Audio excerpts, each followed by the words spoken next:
This is Sarah Stewart Holland. This is Beth Silvers. You're listening to Pantsuit Politics, where we take a different approach to the news.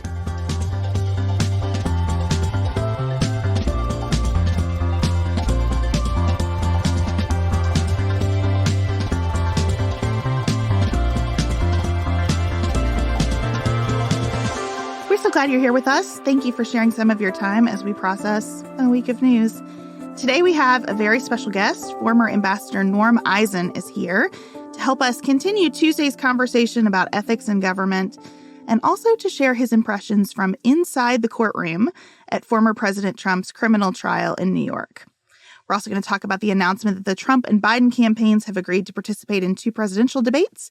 And outside of politics, Sarah is going to take us into her neighborhood. If you've been following on Instagram, you know that there are baby hawks and that you are on a journey, Sarah, with those baby hawks. If you joined us for Tuesday's episode, you know that we have very exciting summer plans. Every Friday this summer for 10 weeks, we are bringing back the Nuanced Life.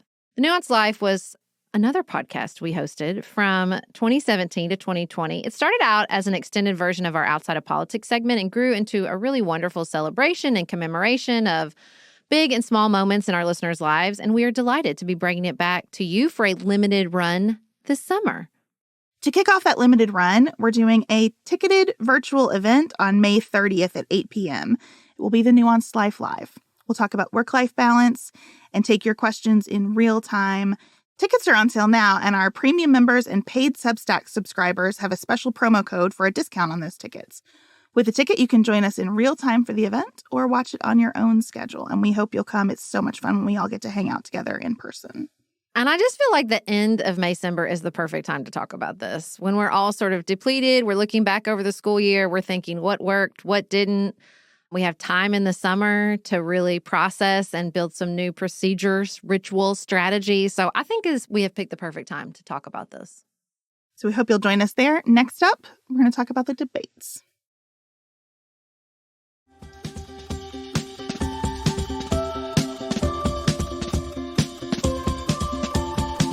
Sarah, on Wednesday, the political world was very surprised to learn that President Biden and former President Trump have agreed to doing 2 debates. Were you surprised? Yeah, I didn't think we were going to have any debates. I felt like we'd already decided that. Nobody wanted a debate. It did feel like that. Now, reporting today seems to indicate that this has been quietly underway, that both campaigns concluded at least a few weeks ago that they would benefit from debates. So we're going to have one on June 27th over on CNN and one on September 10th hosted by ABC. I do not love this June 27th date. Why? Because I think they should wait until they are officially nominated. I just think it's disrespectful to the process. I understand that. But it also feels like it's a pretend process because we know who the nominees are going to be. And I think that the campaigns decided not only would they benefit from debates, but they would benefit from having debates where Robert F. Kennedy was excluded. So I get it. I'm not mad at them. Like, listen, maybe they'll get up there, Beth. On June 27th, this debate will be, I don't know, some sort of apocalyptic showdown. And we'll get to the conventions and everybody will be like, JK, we don't want those 2. You never know. Crazier things have happened.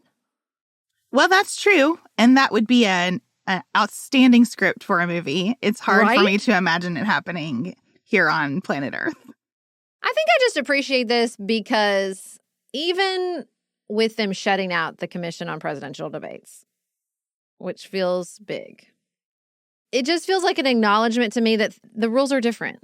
Presidential campaigns are different. This one in particular, because we have a former president running against a current president. And, we've been talking a lot about what rules still apply, what rules don't. And in particular with early voting happening, it happens so soon.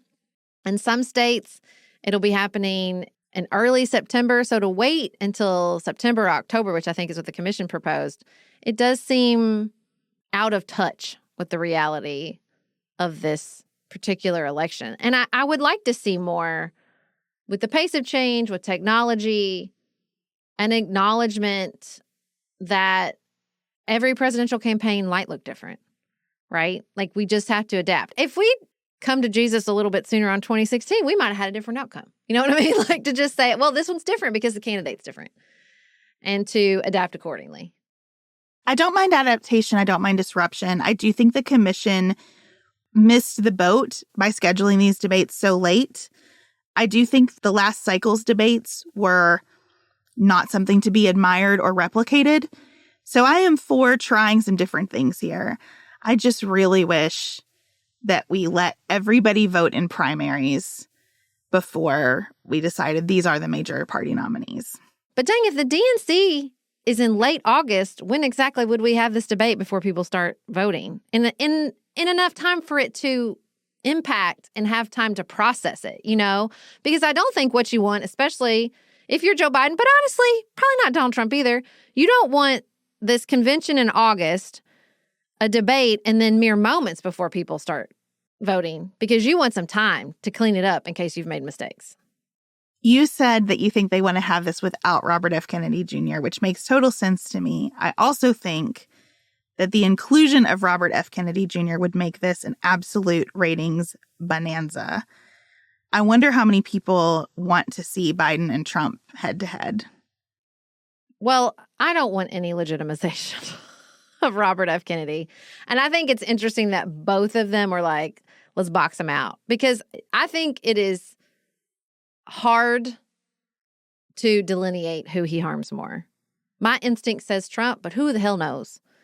And so I do know that past presidential elections where you have this third party come in like a wild card doesn't feel particularly democratic to me. I don't love it. We already have the Electoral College. I'm not looking for another thing here that is this sort of uncontrollable X factor. You know what I mean? Not that the Electoral College is an uncontrollable X factor, but you know what I mean? That like all of a sudden it's shrunk down even more to an even smaller group of voters that can swing this entire thing, be it like voters in Florida with Ralph Nader, although some of that was this very confusing butterfly ballot, or it's, you know, Green Party candidates in Michigan in 2020. You know, and like we have enough in American presidential elections that distills the power of this voting into smaller and smaller groups of voters. I'm not looking for another place for that to happen. So I'm fine with him just being completely excluded. I mean, I don't know if people don't want them to debate. I think people just don't want them to be the candidates. They really are not interested in a presidential campaign. That's been our experience as presidential podcasters, is people just are like, I don't want to. And in an interesting way that has sort of stopped this March, which felt inevitable, where the presidential campaigns got stretched and stretched and stretched and stretched. Some of this, I think, was COVID, which disrupted all this, like it did everything. But I don't know if during COVID, people got a taste of like, oh, this doesn't have to consume everything in our lives for like a year. So we would like more of this. I don't know how much. It's probably both, right? I think it's a frustration with the candidates. I think it was a frustration with how expansive and all-encompassing and exhausting the process had gotten. And so I just trying to tell myself, like, that's not bad. I think it's fine if people are less emotionally wrapped up for months on end in the presidential election. And maybe the debates will, you know, sort of give that pressure release in a real and healthy way. I'm just being very optimistic today. I just got my optimistic hat on. I'm stuck on your use of the word undemocratic about the inclusion of another candidate, because that feels so counterintuitive. I think many people, I don't know most, but many people who are thinking about these issues would say, well, it feels undemocratic to me that we have these two parties with a lock on everything. And it feels undemocratic to exclude someone who's running and has some kind of credible chance to garner votes in the Electoral College, right? Probably not to win. Robert F. Kennedy Jr. is not on enough ballots yet to have a path to win the Electoral College. When you decide that the inclusion of a third-party candidate actually shrinks the number of people who are deciding the outcome of the election, underneath that is an acceptance of how hardened the red state, blue state dynamic is. And that, to me, is the undemocratic piece. Like, how did we get so entrenched in the red state, blue state dynamic that we truly do have so few states that are toss-ups? And I don't know how to break that without introducing more third-party options. Oh, I don't necessarily think third-party options are the best way to shake loose that red-blue entrenchment. I think the right major party candidate could do that. I think one did. I think his name was Barack Obama. Bill Clinton got states that right now, if you list them, you'd be like, wait, holler, what? Well, Ronald Reagan, too. Yeah, like it wasn't that long ago. And I think it will happen again. I hope so. I don't think we're as entrenched as we think we are. You just read enough history and you realize, like, just the party politics. We say that we have two major political parties, and that's true. It's so true. But guys, just take a breath and realize, like, that's not black and white because they're not static things. Look at how much the Republican Party has changed in the last 8 years. A lot. So I just think that this idea that we just only have two major parties and it's just so ridiculous and undemocratic. Yeah, but they're not set in stone. Like, if you really took the sort of major party policies over the past, like our lifetime, 40 years, and just gave them different names, you'd have way more than two parties. You'd have like Reaganomics Party, and you'd have, neoliberal party, and then you'd have what we thought at the time was a post-racial Democratic Party, but wasn't really. We just call them the same things, but they're not. They're constantly shifting and evolving. It's just tough to feel that optimism in a year when more than half of both parties say, I don't like where my nominee is. I don't like where this race is going. I wish both candidates could be replaced. I feel like I don't have choices. It's a tough pill to swallow. I'm glad they're doing these debates instead of just kind of furthering that sense of entrenchment and entitlement on behalf of these two parties and their nominees. I don't know how much we can learn from them, but I do think that reminding people they still have to work for this is important. So I'm glad they're coming. I don't know how I feel about the inclusion or exclusion of Robert F. Kennedy Jr. There's just a part of me that always thinks keeping the process more open has a healthy dynamic. And I do think that the more people see and hear from Robert F. Kennedy Jr., the less attractive he becomes. I think that would be true if Joe Biden and Donald Trump weren't the candidates. I hate to say that. I mean, maybe. I think that, Joe Biden is, for the most part, except for his age, a normal politician, what people see and recognize as a normal politician. So putting these two extremists up there with him might have that effect of, further helping people realize that they are extremists. But I just think that people's attention spans and the ever-evolving, probably devolving situation with regards to news is the X factor. For him to stand up there and to say things that people would realize are like beyond the pale requires them to have been getting a steady input of information that is the pale. I don't know if that's right, but they're not. They're getting a steady stream of information from social media and algorithms and YouTube shorts that is beyond the pale. And so it's just like the window of where you can say something so extreme that people kind of shakes them out of their stupor. I don't know. Seems like it's getting smaller to me. Like, you have to have this baseline civic and like basic education that I think is lacking. We can't have a democracy if that's our underlying assumption, though. Why not? We do right now. That's how we got Donald Trump in 2016. That's the thing. If we can't trust each other to make these decisions, and if we can't trust that voters can hear from candidates and make reasonable assumptions about those candidates, then I don't know what we're doing.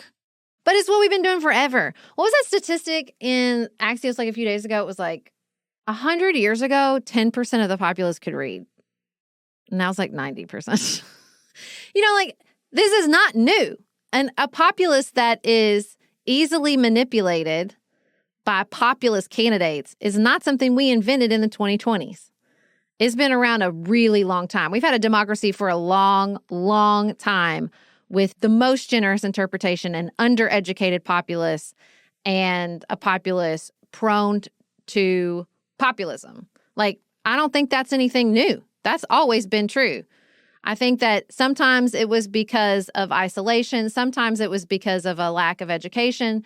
Sometimes it's because of social media algorithms. Like, the challenge that feeds human beings' willingness to be told what they want to hear it's ever present. I don't think it's new. Yeah, and that's why I think maybe let him debate, because I have to start with the assumption that putting people's choices in front of them in an obvious way is good.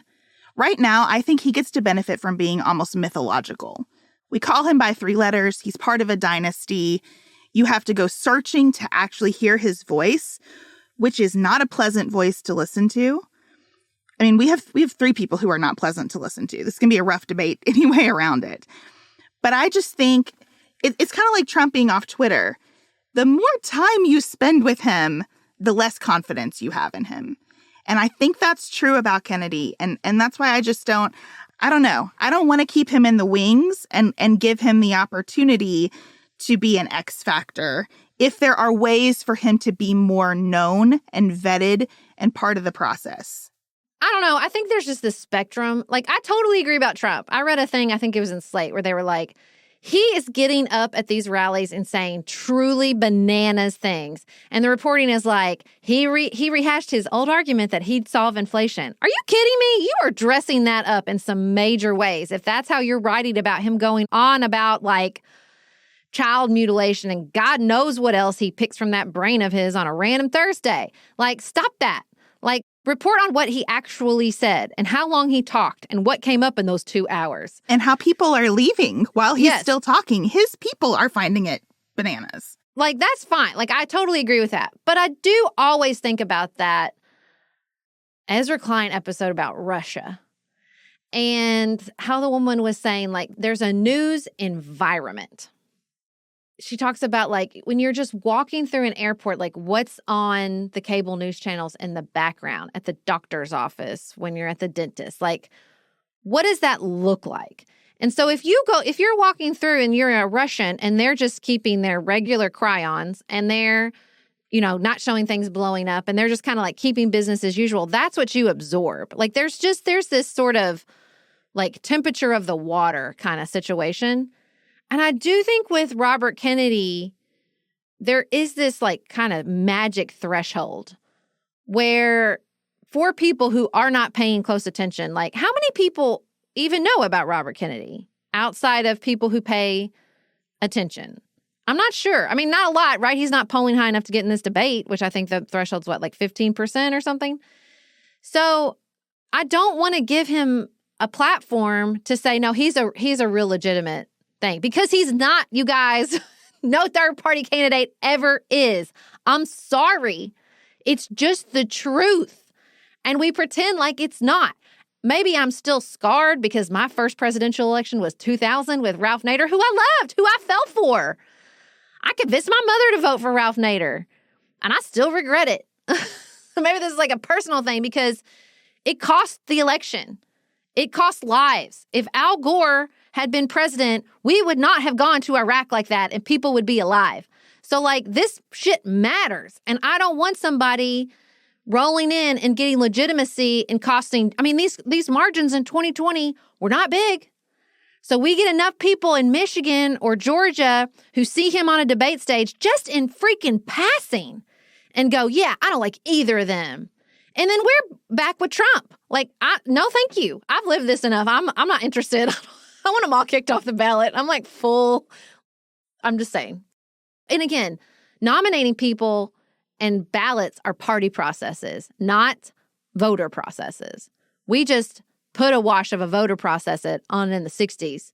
And you know what? I'm not sure how I feel about that. Maybe I would like to go back to non-voting primaries where the party people just pick the candidates because I don't think it's ended well. I'm just gonna be honest. I don't think our little experiment here has turned out great. Well, there's a lot in that, and I'm going to go ahead and move us on for today. I think, for the most part, with respect for everything that you said, I think that I come down in a place where I believe it is important to honor the openness of the process. That's why I believe that the candidates should be officially nominated by their parties before they debate.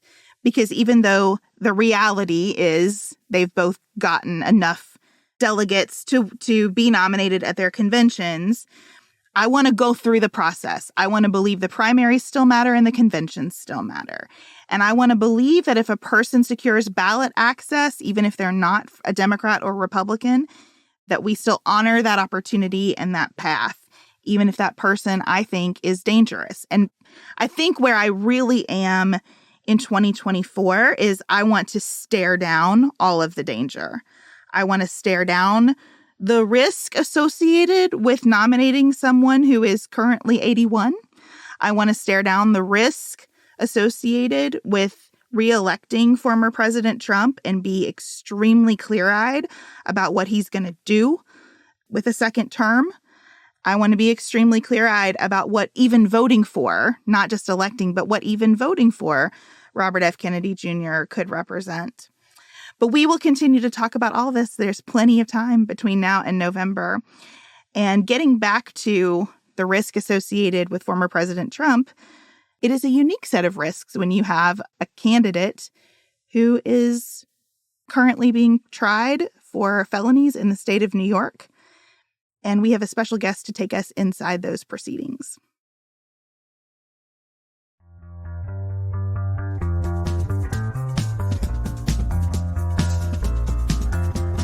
Ambassador Norman Eisen served as special counsel to the House Judiciary Committee majority during the impeachment proceedings and trial of President Donald Trump in 2019 to 2020. Eisen has been recognized as at the very pinnacle of the lawyers who provide public analysis on the trials of former President Trump. From 2009 to 2011, Eisen served as special counsel and special assistant to the president for ethics and government reform, where he was known as the Obama ethics czar. The press called him Mr. No, which I would want everyone to call me forever if I had gotten that title. And we are so delighted that he joined us today for a wide-ranging conversation on ethics in government and the current trial. Thank you for taking the time when I know you are very in the weeds covering the Trump trial right now. I'm delighted to be with you and all the pantsuit politics listeners and viewers. And there is more to life than Donald Trump and more to politics. That's right. And that's exactly where we want to start. I was thinking about all of your work and my professional responsibility class in law school, which left me with like the distinct impression that if you're arguing about ethics in your career, you have lost. My professor made it really clear, just avoid even a question to stay on track with what you really want to do. It has been confusing to have that background and then see us build what feels like a public tolerance for corruption.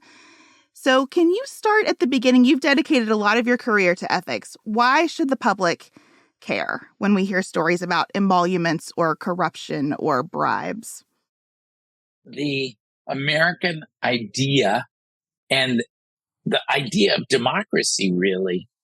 And this was when my law school friend, President-elect Obama, asked me to help him set up the Obama administration. This was the same idea. Government is supposed to work for the people, of, by, and for us, not for a president's pocketbook, wallet, not to stuff the pockets in the pantsuit with cash and the cronies around a president to get rich. No. And when you come into government and you leave government, you should be breaking that tie. If you want to do well, do it on your own merits, not because of your government position. The American Revolution was a revolution against the corruption of King George III and his regime, taking much more than they gave. to the colonists. So the government, I think, in the Trump administration took a terrible veer, the worst we've seen in modern times, to the opposite. By the way, the founders and framers of our country felt so strongly about this idea that government should serve the people. It's an ethics idea and not those who are doing the governing, that they put in the Constitution an ethics rule. There's only one ethics rule that was so important that they put it in the Constitution. And that's the rule that a president and other government officials cannot collect money from foreign governments or even from U.S. domestic government, period. It's not just corrupt money. It's no money because it's all corrupt. That kind of money is called emoluments. And then there's the emoluments clause. Emoluments is a word bigger than money. It means any kind of benefit, cash or other benefits. That was the original sin of the Trump administration. And the concern is that neither Trump nor anyone of either party should go into office and capitalize on their connections that way. And that was my job for Obama. And I think we succeeded. It was the most scandal-free administration because, the president empowered me and my successors to prevent any of that kind of profit making. It seems to me the issue is not that people don't care about ethics. It's that I just don't know if we know how to think as citizens of corruption when it happens. What I'm trying to explain is I want to hear how you felt and how you keep going and how you make sense of it when you do all this good work, you have a scandal-free administration, and then someone comes in like the Trump administration and wipes it out, right? Like, I think it's not that we don't care about ethics. It's that we don't know how to walk through clear corruption. Does that mean the system's broken? Is it broken forever? Is there anything we can do? It's like, I think we just don't have a good path forward once we see evident corruption. Sarah, everything's broken. It's a broken world. And we, we're broken. We're broken. Listen. This got very philosophical very fast. Well, that's when you get a former ethics czar. That's, that's what you get. It's the fundamentally flawed nature of people and our systems and our world. We can do better. I remain optimistic.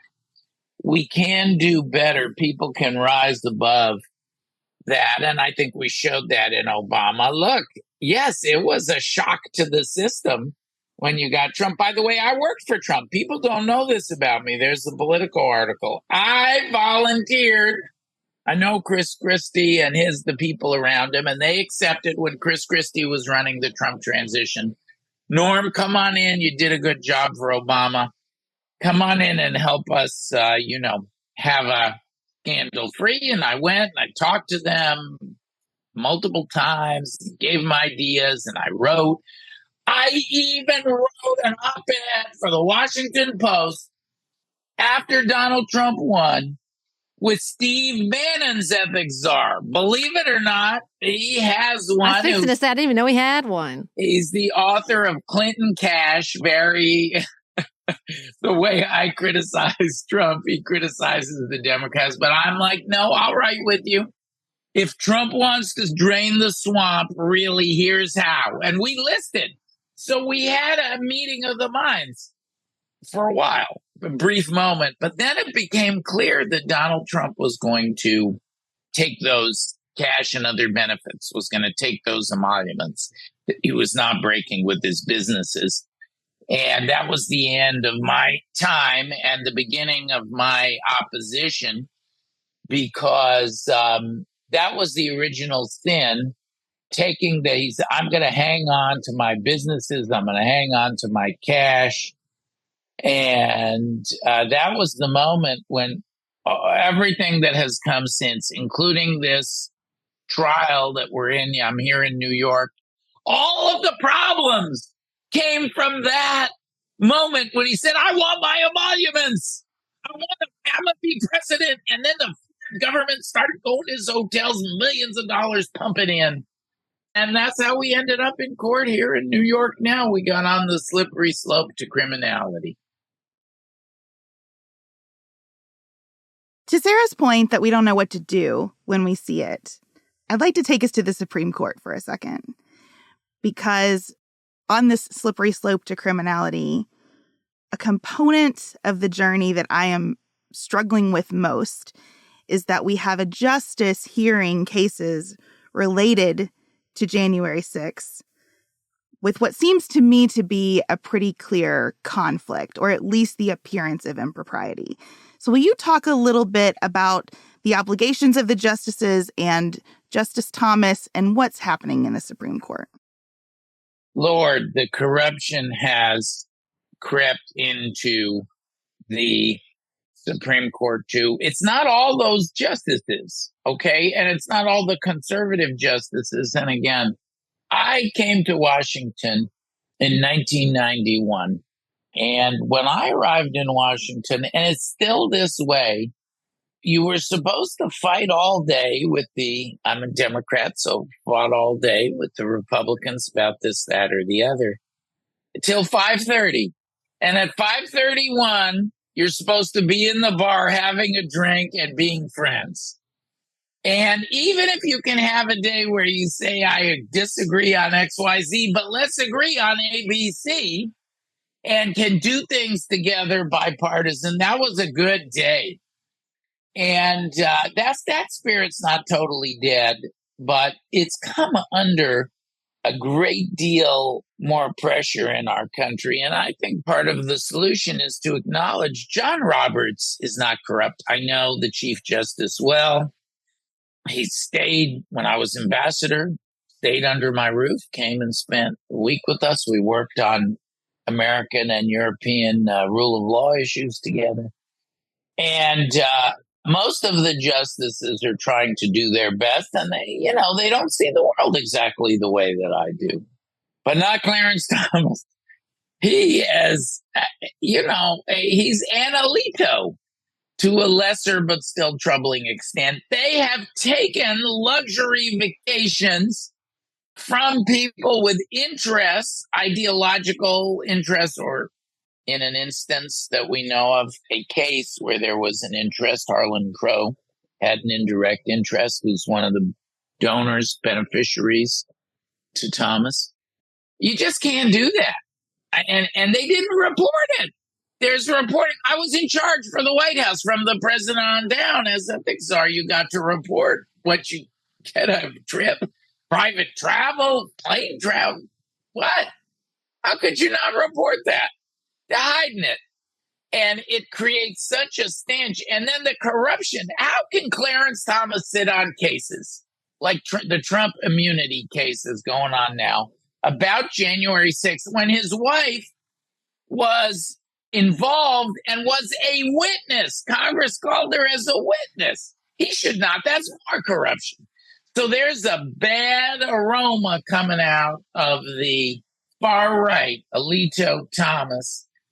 It's just wrong. And no wonder the court's credibility has fallen off a cliff, because people don't like what they see.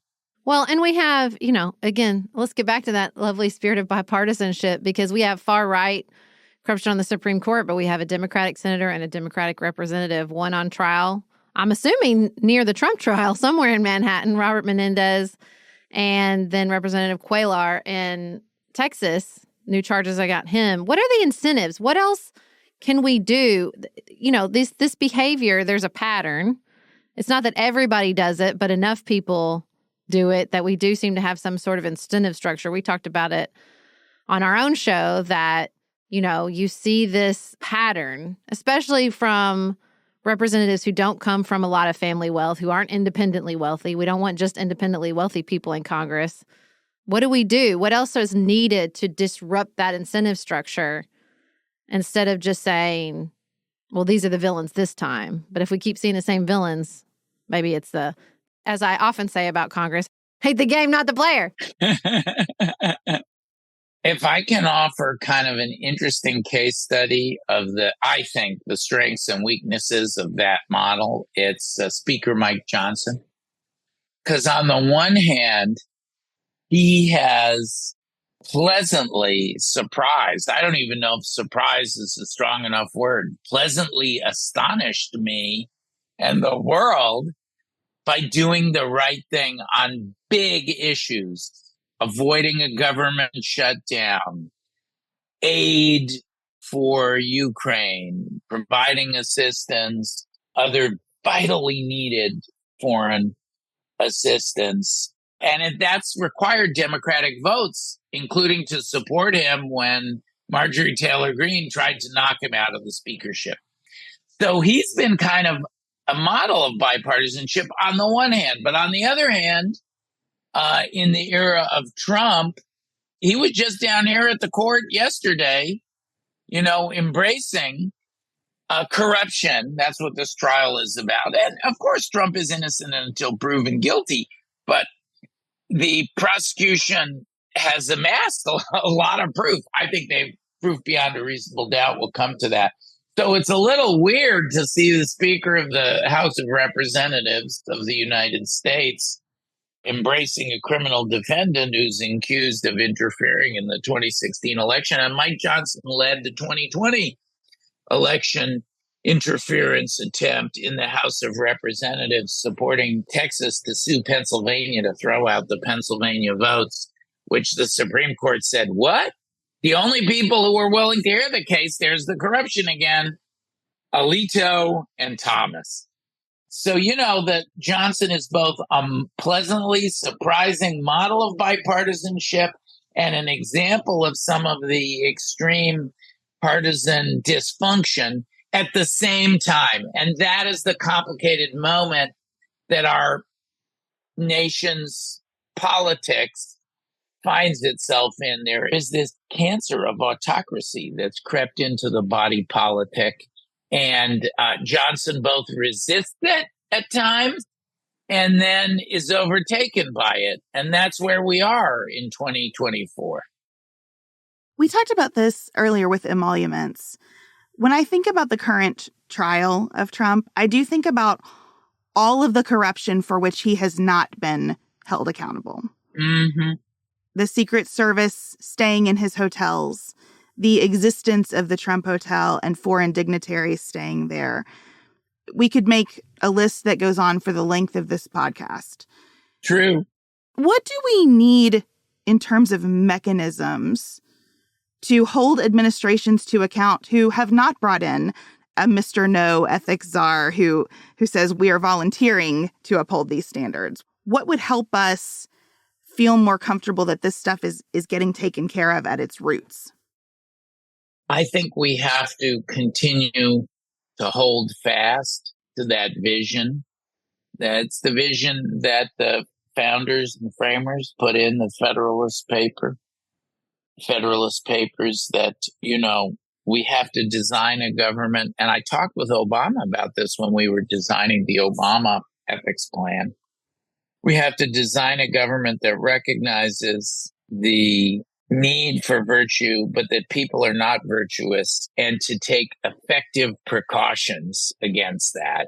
And it probably is not a moment when we're going to make great new strides. This is a moment when we sustain and we wait for that next opportunity, like the election of an Obama. It doesn't have to be a Democrat, by the way. It can be I think Nikki Haley would have been a very exciting choice. I'm a Democrat, so I probably wouldn't have voted for her. But, that would have been something people would have liked. I have great respect for Mitt Romney. There are very, very good people. And then we need to find that next moment when let's hold fast, let's maintain. And then what is the next moment when we make the big leap forward? Maybe there'll be an opportunity if Trump is vanquished and Biden succeeds to permanently Trump-proof the presidency. What are the set of rules that we have to put in? I wrote a book about it called Overcoming Trumpery. I describe this Trump style of governance as Trumpery, and I wrote with, among others, the Bush ethics czar. So bipartisan, Obama and Bush, Professor Richard Painter. we wrote about, here's the rules that everybody should agree on to banish corruption. And, a lot of those rules will have to move through Congress and go to the president's desk. Maybe 2025 will provide an opportunity for that. But until we get that window, we just have to hold fast. We can't slip back. I really like that formulation, though. I really like the idea, going back to my first question, that I think people get discouraged because they feel like it's this impenetrable wall we should build. And if something gets through, the wall is crumbling and nothing is working. Yeah. As opposed to what you described, which feels a little bit more like surfing. Like we're going to take the wave we have. Yes. Every candidate, every administration is going to present us with new challenges. We have to hold the progress we've made. We have to take our moments to improve it when we can. Like that's more of a balancing act than this sort of, brick and mortar, we're going to build a wall that's going to prevent corruption forever, as opposed to saying, look, we're doing the best we can with what we have. New candidates, new administrations will present new challenges. I mean, obviously, Trump is that. You're in Manhattan right now at this first trial, which I'm intrigued that you called the first election interference. I want to hear how you think about this trial and how you think about, taking these moments where maybe we can't advance ethics to learn what's wrong, to like really understand in these moments where maybe we can't pass a bunch of ethics laws, but we can really absorb what's going on, what went wrong, what this means for any rules we might pass in the future. Yeah. One must just deal with, at the same time, like this, who is Mike Johnson? Is he that bipartisan hero who got the Ukraine aid through and avoided a government shutdown, and all those hundreds of Democrats in the House voted to support him? Or is he the man who stood at the press conference down the block from where I'm talking to y'all and defended this outrageous election interference? You got to hold both ideas in your head. Mm-hmm. He's both. That we can do better, we can be optimistic, but for now we have to maintain. And on the election interference point, I think the trial has borne me out on this. When I studied this case, I first investigated these allegations of the payment to Stormy Daniels. And was it a personal embarrassment Trump was hiding, or was he attempting, after the Access Hollywood tape alienated so many women voters, not another sex scandal with an adult film star in an adulterous relationship? I investigated that in the impeachment, and what I discovered was Michael Cohen has testified as to this, and Donald Trump didn't give a hoot about the personal stuff. You'd have to be capable of embarrassment in order to be personally embarrassed. Trump was all about winning that election. And if that's true, then it's not a hush money payment. It's an illegal campaign contribution. And the false documents that are at issue here were used to cover up the illegal campaign contribution. So that's a different case. That's an election interference case. And that's what the prosecution has put on here. And that goes to our democracy. So I like to think that if Donald Trump had not gone down that path of criminality, that if he had chosen, he says, I'm going to put my businesses into a blind trust. I'm not going to take the money. I'm going to totally sever the relationship. Then he would not have been in this situation where he was managing the business in 2017 and creating all these false documents. He would not be prosecuted. Somebody else would have be prosecuted, or nobody would be prosecuted. Even if they had just filed that payment as a campaign expenditure, they would have been fine. But, instead, Trump chose another fork in the road, and that's why he's in criminal trial every day here in New York now for, I believe, his original sin of interfering in an election. And then 2020 was just the same thing as here. We have voter deceiving the voters, check, to grasp power, check, and covering it up, check. That's the three elements of the 2020 criminal prosecutions, including the one is that at the United States Supreme Court now. Is Donald Trump immune for the alleged attempted coup? It's the same structure. So, and that's what I wrote about in my book.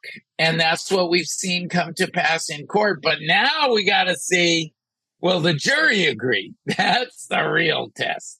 How do you feel about that? How do you feel like the jury is taking in this information? How do you feel about how the trial is going? I watch them all day long. I got a little binoculars and I watch them all day long. How are they reacting? I spend most of my time looking at the jury in that courtroom. Witness jury. Occasionally I'll look at Trump. I'll look at the lawyers, but mostly the jury.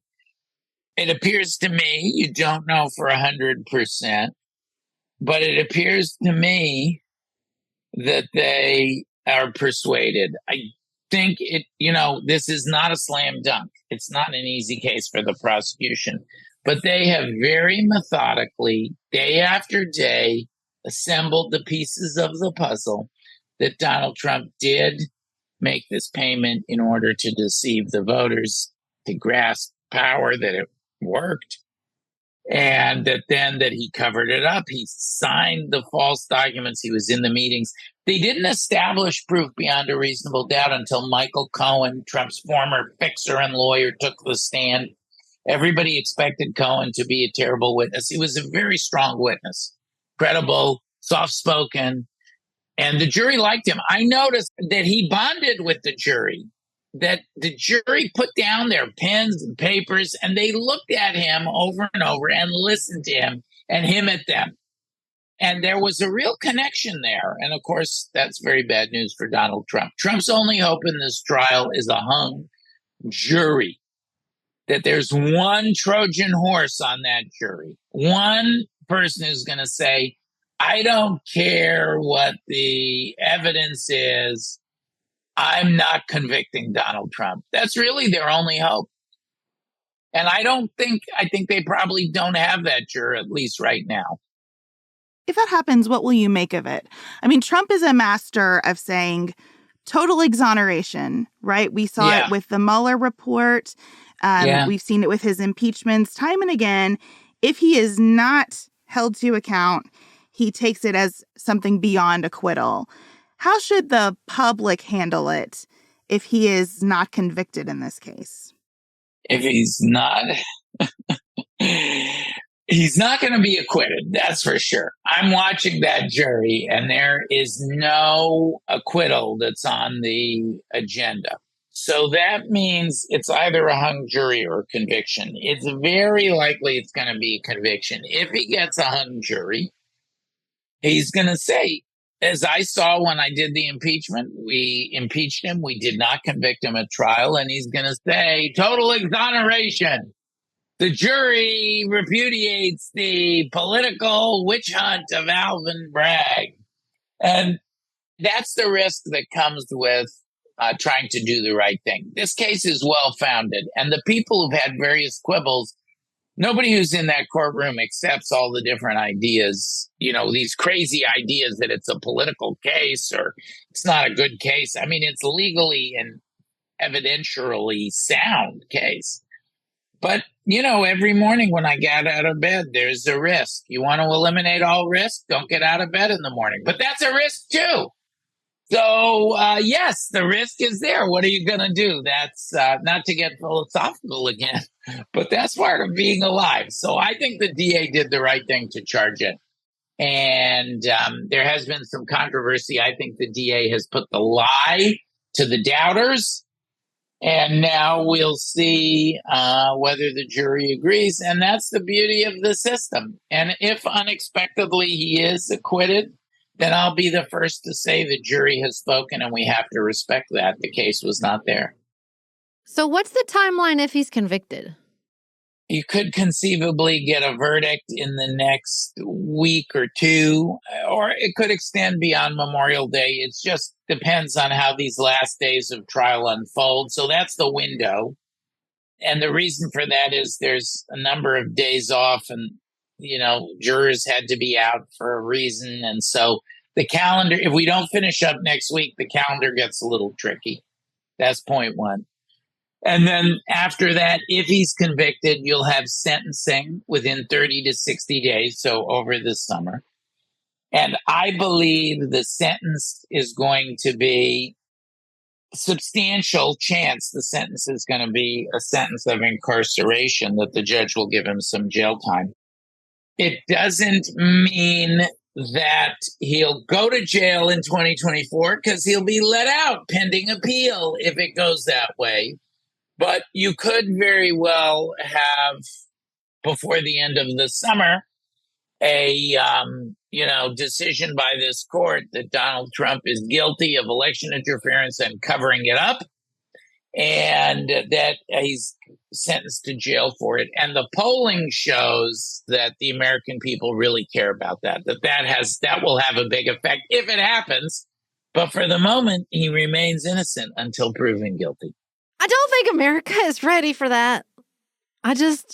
That's why I put my hands, this is a podcast, but our audience couldn't say, I do this for a living. I think about it a lot. And then it's just something about you articulating, well, yeah, we could have a verdict in the next week, and then we'll have a sentence in the summer of jail. And I think especially, among our audience and the people I talk to, everybody, back to our original question, right? Everybody just has this narrative that the system is corrupt and he gets away with everything. Right?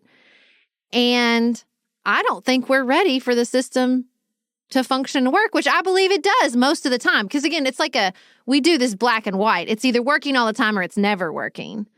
And I'm not sure we're mentally, emotionally, or psychologically, or spiritually prepared for it to work. Yeah, well, even as I was talking about it, like I'm like closing my eyes and concentrating and trying to think it through because it's so hard to conceive.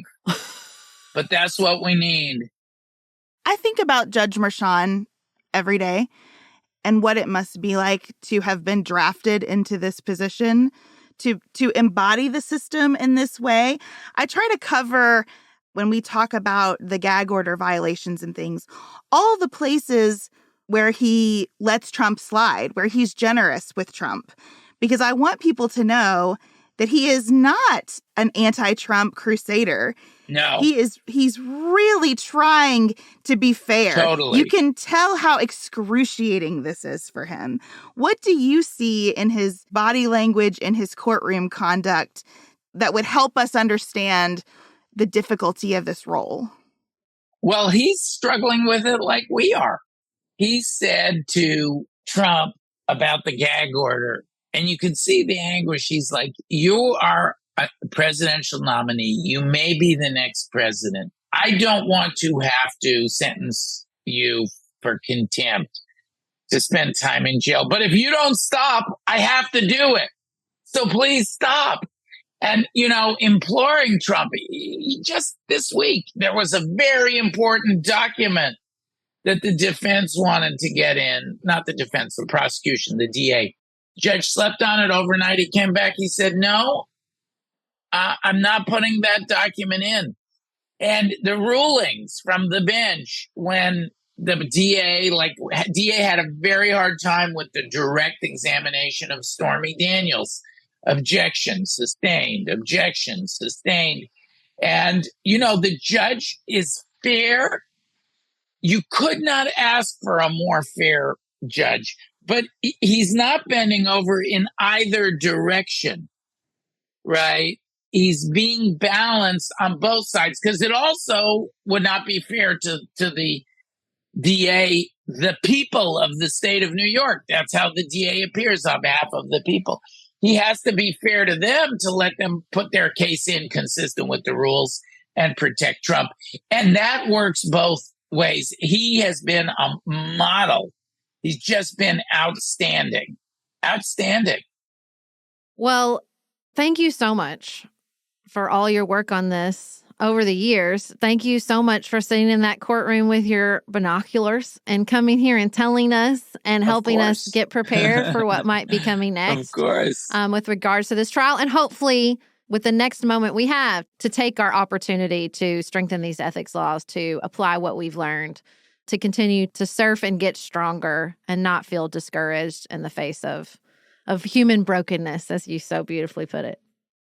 Thanks for having me. It was great to be with you and all your listeners and viewers, and have me back. We'll talk some more.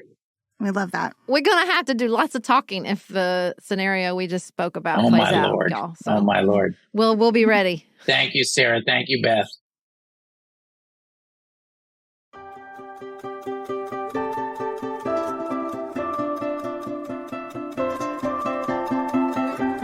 Thank you so much to Ambassador Eisen for being with us today.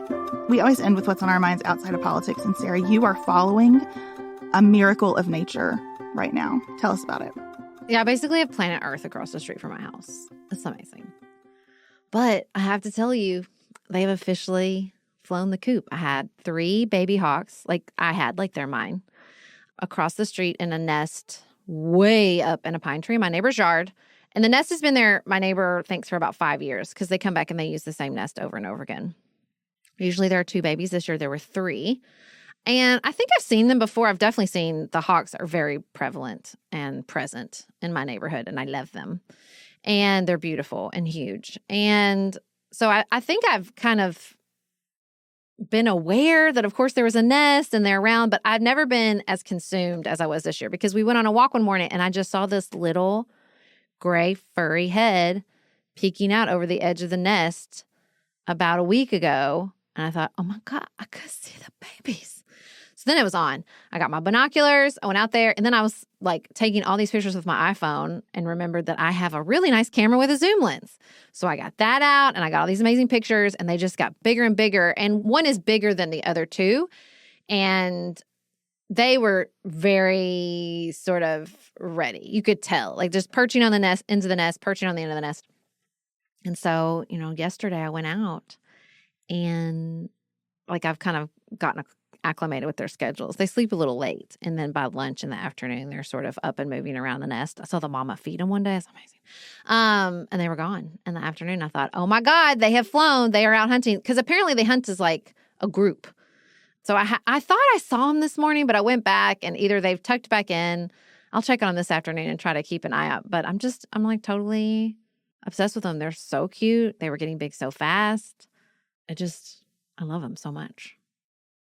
We have a hawk that we talk about as sort of the guardian of our backyard because every year we see it flying above us. And then we have a dove who likes to return to one of the ferns that hang on our porch in the summer to lay eggs.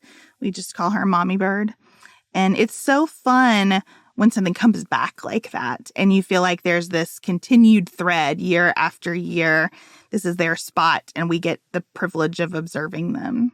Yeah, I'm just totally fascinated watching the parents. Because I think there's 2 parents. I don't think it's just the mama bird. I think there's 2. They're like a pair who come and like hunting because they're really low to the ground, lower to the ground than they usually are. They're swooping. They're like down on lower branches. Usually they stay pretty high up. And I don't know. I just love them. And it does feel like such a privilege to see them and watch them. I like all bird watching. Like I am a bird watcher. I enjoy it. I think it's fun to like watch the different birds' personalities. I think birds are endlessly interesting and the way they migrate. And so I'm just loving it. I'm loving it. And I'm going to be so sad when they're like officially gone. But my neighbor thinks that often the babies come back and use the nest. So how will I know that? I don't know. I'll just make it up in my head and I'll be like, oh, look, my babies are back to have their own babies. I think that's the only appropriate thing to do, just to assume that you're watching the family tree extend and grow. Exactly. We have lots of bats in our backyard in the summer. That's good, though. Bats eat mosquitoes, man. Yes. Chad is always like, bring on the bats. It's wonderful. Yes, I wish I had more bats. They're so cool to watch. It is bananas to see like sunset and the bats in the backyard. There's so many of them. The way they like hover in the air is really interesting. I don't know. I am getting to where I could just sit out in a lawn chair and observe the things going on around me for hours and have no complaints at all. Yeah, I wish we had more bats. That's very cool. And the more you watch, the more you see, you know? Yes. The more you pick up. And you know, who doesn't love Planet Earth? It makes me laugh. One year we were watching Planet Earth and Amos was very little, maybe 6 or 7. And we'd watched a couple episodes, you know, with Sir Attenborough just narrating View Across the Globe. And Amos goes, how does he know all this? I was like, well, he's reading a script. But I just loved his assumption that he just sees everything, knows everything about all these animals across the globe. Who doesn't want to be like that? Who doesn't want to have complete and total information about this amazing planet on which we live? So I'm just going to take my little piece of it with the hawks while I can. Well, we would love to hear about what you're watching in the areas surrounding you. Thank you all so much for spending time with us today. Don't forget that tickets are on sale for the Nuanced Life Live. We'll have that conversation about work-life balance on May 30th at 8 p.m. All the information to join us there is in the show notes. We'll be back with you on Tuesday. Until then, have the best weekend available to you.